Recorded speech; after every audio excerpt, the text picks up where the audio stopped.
Antes de matar al gigante, asegúrate de matar tus miedos. Esa es la base de toda victoria en el ser humano. ¿Cómo están mis hermanos y amigos? Yo soy su hermano Jonathan Otaño y en esta ocasión quiero compartir un video que sé que te va a bendecir. Va a bendecir tu vida y va a bendecir a todos aquellos a los cuales tú le compartas este video. Antes de matar al gigante, asegúrate primero de matar tus miedos. Esa es la premisa de toda victoria. Así que comparte este video, comenta, suscríbete y vamos a aprender todo cómo vencer a un gigante, cuáles son las bases, qué es lo primero que tenemos que hacer antes de vencer al gigante. Shalom.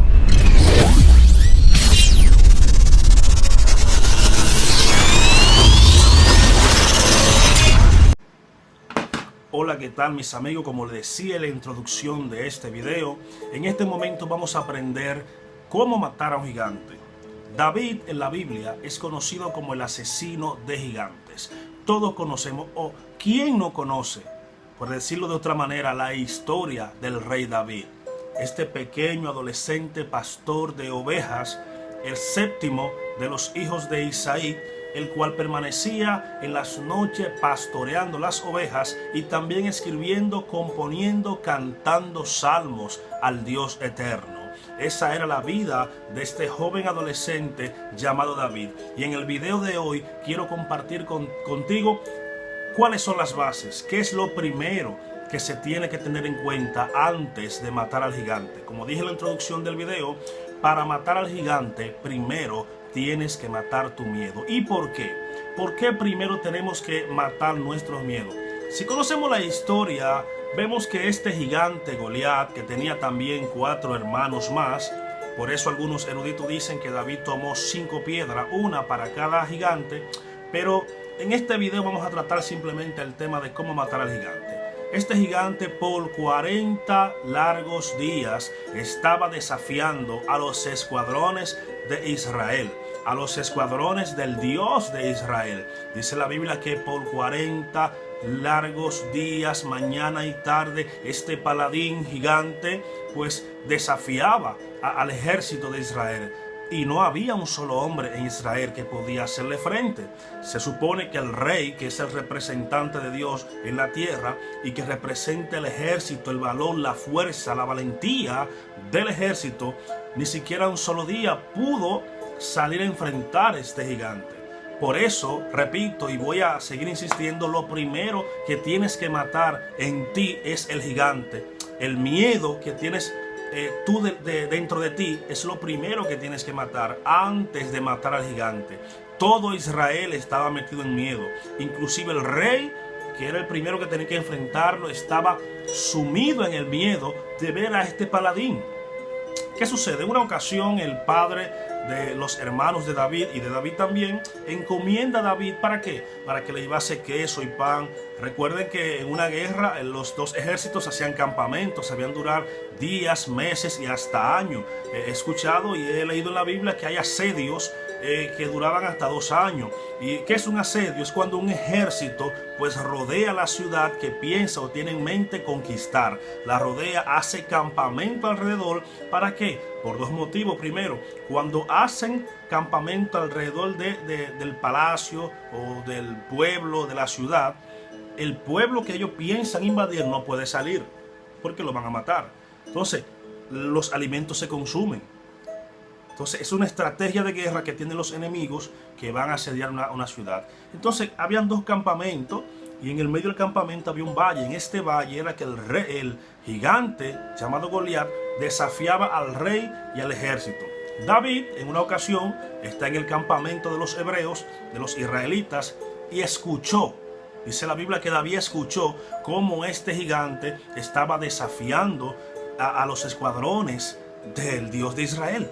Pero no solamente eso, sino que también ofendía al Dios de Israel, al Dios vivo, al mismo Dios que el salmista David en su adolescencia componía y cantaba salmos en las noches estrelladas cuando pastoreaba las ovejas. Podemos tomar por ejemplo este Salmo capítulo 8, donde David dice: oh Dios mío, cuando yo veo los cielos, obra de tus manos, el sol, la luna y las estrellas que tú formaste, digo para sí mismo que es el hombre para que tengas de él memoria y el hijo del hombre para que pienses en él. Fíjate que aquí David en este salmo está reconociendo la soberanía, el poder, la grandeza del Dios de Israel. Es el Dios que crea el sol, creó la luna, las estrellas. El profeta Isaías más luego diría que Dios saca y cuenta a cada una de las estrellas, a cada una llama por su nombre y ninguna faltará. Y podemos ver que a lo largo de la historia de Israel lo que se resalta es la grandeza del Dios de Israel, no simplemente Israel, porque Dios dice de Israel que es un pueblo insignificante, el más pequeño de toda la tierra, pero Israel sería un instrumento de Dios para mostrar la gloria del Dios viviente. En pocas palabras, cuando David escucha que este paladín está desafiando y ofendiendo al Dios de Israel, a esto a él le ofende, porque él conoce la grandeza de Dios e inclusive se molesta porque no ve que ninguno del pueblo de Israel se enfrenta a Goliat. En otras palabras está diciendo, pero ven acá, nosotros adoramos a un Dios vivo, un Dios todopoderoso, un Dios que todo lo puede, y al momento de la prueba entonces nos olvidamos de todo lo que Dios puede hacer por nosotros. Entonces David, al escuchar esta palabra, se ofendió y fue donde el rey y quiso pelear. El rey dijo, tú eres un muchacho, tú no puedes pelear, tú no tienes experiencias. Los hermanos también le dijeron, tú estás loco, muchacho, tú no puedes pelear, tú no eres un joven de guerra. David entonces le presenta su currículum vitae, como decimos en esta época, o sea, todas las cosas que Dios había hecho a través de él. Por ejemplo, en una ocasión dice David que un oso quería atacar las ovejas y él lo derrotó. También un león quería devorar las ovejas y él también lo derrotó. Y dice, y pone en comparación, y este paladín que está desafiando a los escuadrones del Dios de Israel no es diferente ni al oso ni al león. Si Dios pudo librarme de la mano del oso y del león, también me va a librar del paladín Goliat. Por eso lo primero que tenemos que matar en nosotros es el miedo antes de matar gigantes. Nadie puede matar gigantes con miedo en el corazón. Nadie puede ser un asesino de gigantes si el miedo está consumiendo su corazón.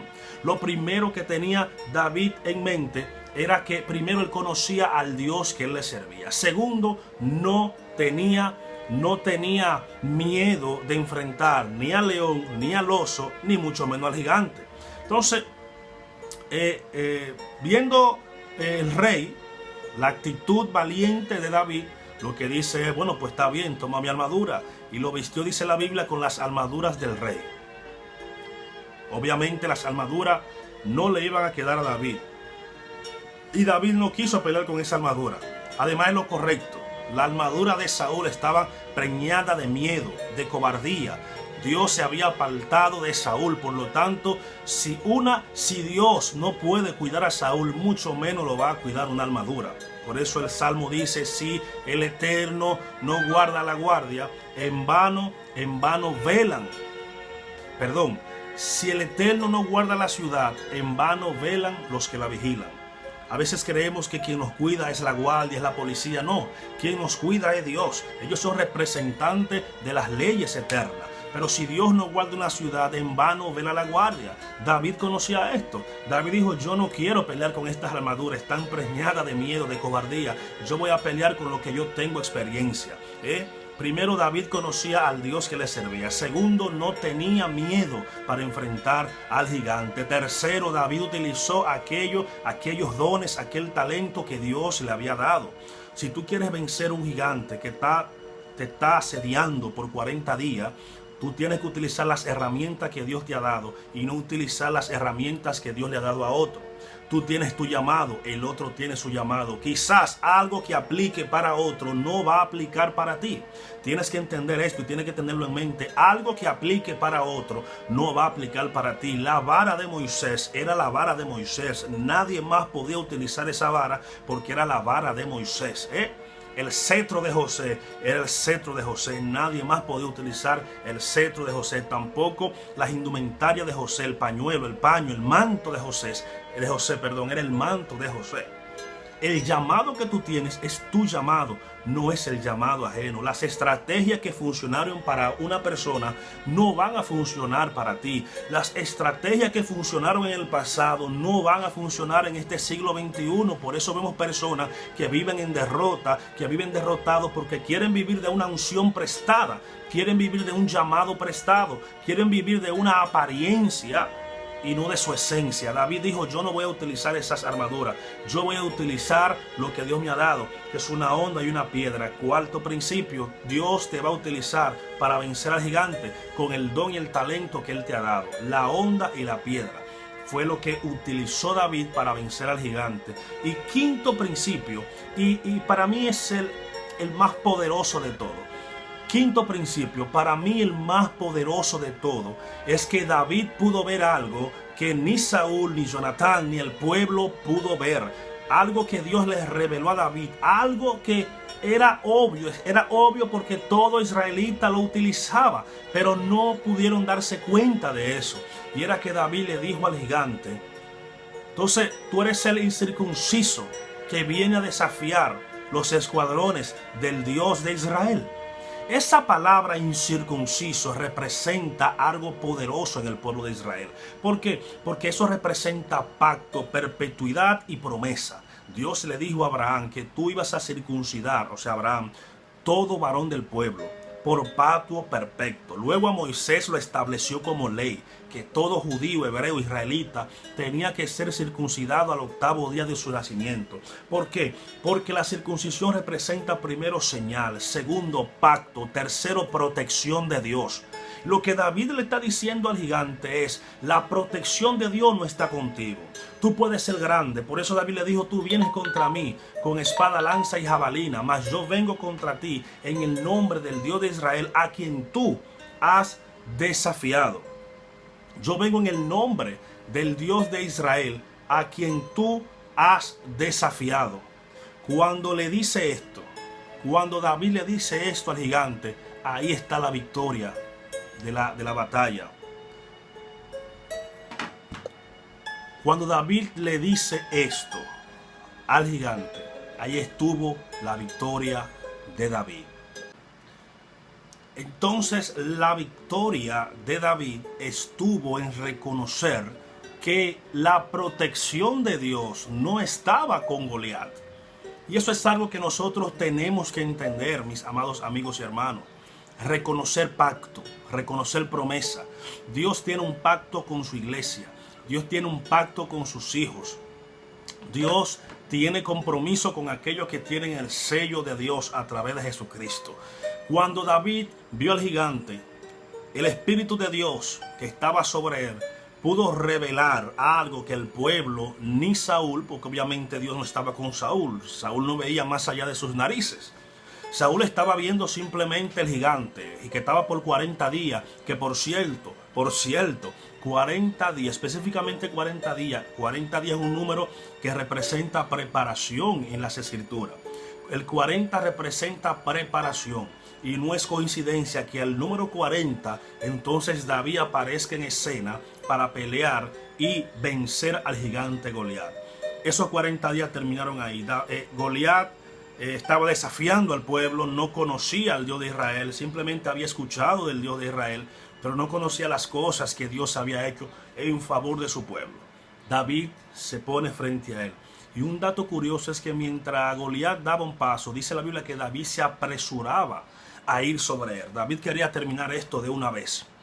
David estaba peleando no solamente por la recompensa que Saúl iba a darle al que venciere, hermano, al que venciere, amigos míos, al gigante. David estaba peleando por el honor de Dios, por defender la reputación de Dios. Y tú dirías: bueno, Dios necesita que lo defiendan. No. Dios necesita que defiendan su honor. No. Dios es Dios. Dios lo puede todo. Y a Dios no lo mueve ni lo ofende las palabras de un incircunciso. Pero David tenía que enseñarle al pueblo de Israel quién era su Dios. Por eso cuando David le lanza la pedra que le da en la cabeza, el gigante Goliat cae al suelo, toma la espada y le vuela la cabeza, porque al enemigo se le da la cabeza. Con el enemigo no se juega, se le da en la cabeza, se le mocha la cabeza. Pero algo muy importante que David hizo antes de derrotar a Goliat: se va a saber en Israel y en todas las naciones que hay Dios en Israel.